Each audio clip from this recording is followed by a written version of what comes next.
Hello, welcome to PC Jack. Today, I want to talk about this keyboard, and I want to talk about this keyboard, and which one is right for you. Let's get into it.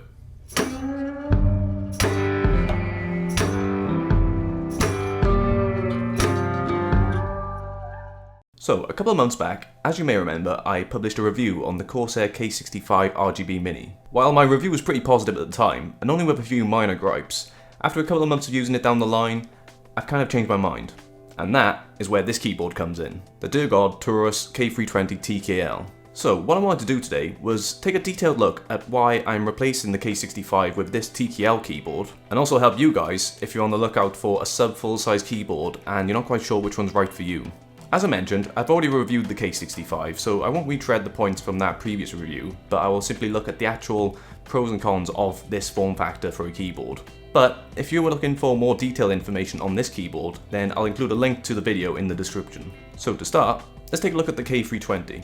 The Durgod Taurus K320 is a TKL keyboard coming in at £99 as of the time of filming. Available in both space grey and cream white colour options and a variety of switch types to suit your exact preference. It also features 100% anti-ghosting and N key rollover for smooth operation. All the function keys are completely programmable, and you can also customize profiles in the Durgod Zeus engine software utility. Also included is both a USB-C and USB-C to Type A cable for easy installation and transportation. Now, I've been using this keyboard for the last week, and I can wholeheartedly say that I absolutely love this keyboard. For the price, you get a keyboard that has a really solid build to it and a decent weight to it, much like a more higher end and expensive keyboard from a different brand. I really like the double shot PPT keycaps.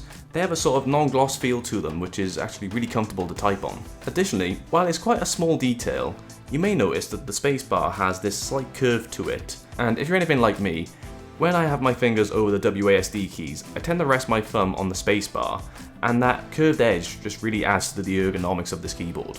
But overall, my most favourite feature of this keyboard has to be the Cherry MX brown switches. Now, I've used a couple of mechanical keyboards in the past, and while I've liked the switches they've had, I've never settled on a particular one and thought, yeah, this is the switch for me. But I can 100% confirm that browns are now my go-to.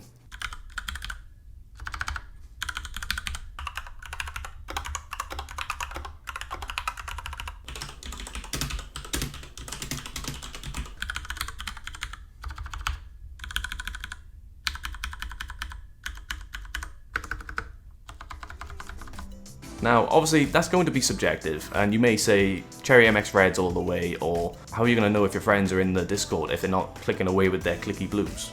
Everyone's going to have a particular preference, which is the reason why it's really good that this keyboard has a variety of switches to choose from. But for me, I'm finally content, so browns all the way.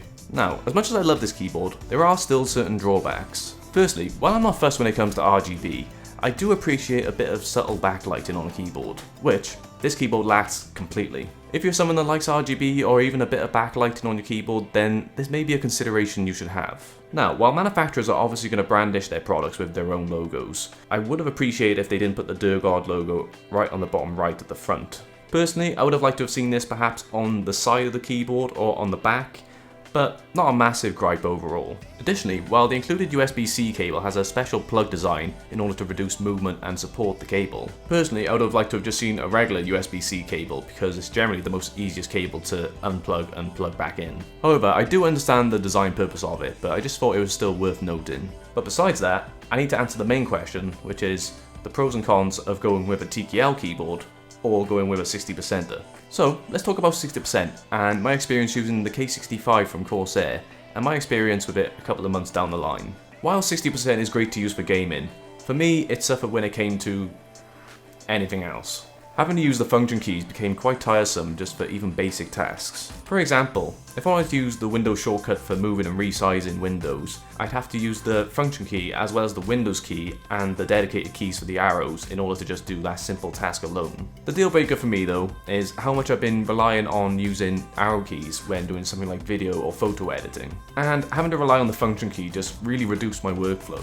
But if these sound like null points to you, then maybe 60% is right for you. There were benefits to going with a 60% keyboard, and most notably was a hell of a lot of desk space. Going with this size will mean you compromise as little as possible when it comes to saving space on your desk, meaning that you have more room to move your mouse hand and also to place things like Funkos, because Obviously, they're very important. But seriously, if you have limited desk space, then going 60% may be a suitable option for yourself. Additionally, if you can get away without using an F-row, arrow keys, or a 10 keypad, and just want to use it for gaming, then it's totally fine for that. Where I believe 60% falls short is where it comes to productivity tasks, but this may be something I've struggled to adapt to myself, and you may find it different. So if you're like me and you need certain features that 60% doesn't offer, but you don't want to go for a full-size keyboard, then this is where I believe TKL comes in.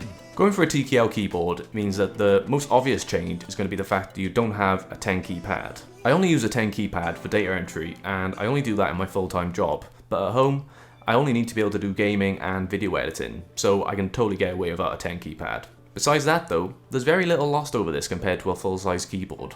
Going with a TKL keyboard does help with limited desk space, however, it's not going to be as much of a big difference if you're using a 60% keyboard. Additionally, you're not going to be missing out on the F-row when you go to TKL, unlike a 60% keyboard, which is something I didn't quite realise how much I actually needed in my workflow. So the mistake I think I made is that while I still wanted to downsize from a full-size keyboard, there were certain features that a 60% keyboard couldn't fill for me, while TKL can.